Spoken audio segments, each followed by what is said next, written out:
Un méga-feu ne s'éteint pas. Il s'affame.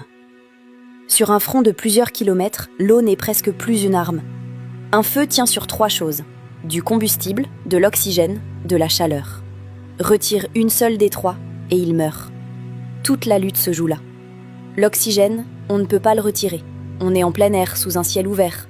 Il y en a partout, à l'infini. Cette branche est perdue d'avance. La chaleur, l'eau sait la voler. En s'évaporant, elle absorbe une énergie énorme et refroidit le combustible. Sur un feu de maison, ça suffit. Mais un front de plusieurs kilomètres libère une puissance sans commune mesure. L'eau larguée s'évapore souvent avant même d'atteindre le sol. Elle ne perd pas le combat, elle n'y participe presque pas. Et voici ce qui change tout. Le bois ne brûle pas.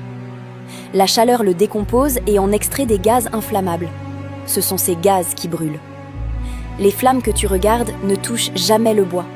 Elles flottent juste au-dessus, alimentées par ce qui l'expulse. Le bois est une usine à gaz, et le feu ne mange que le gaz. Alors il reste une seule branche du triangle, le combustible. Et là, la stratégie change complètement. On n'attaque plus le feu. On lui retire ce qu'il va manger. C'est pour ça que les avions ne visent pas les flammes. Ils larguent devant, sur la végétation encore intacte, parfois très loin du front. Ce produit rouge n'est pas de l'eau et n'est un riant. C'est un sel chimique.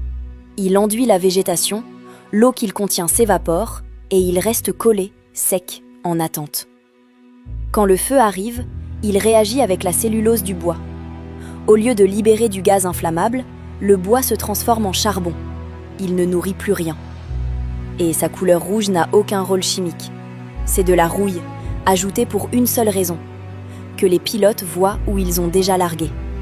Le jaune, le blanc, le bleu disparaissaient dans le paysage. Alors on ne combat pas vraiment un méga-feu. On dessine autour de lui une frontière de matière qui ne peut plus brûler. Et on attend qu'il n'ait plus rien à manger. Pendant ce temps, des milliers de pompiers tiennent cette ligne, mètre par mètre.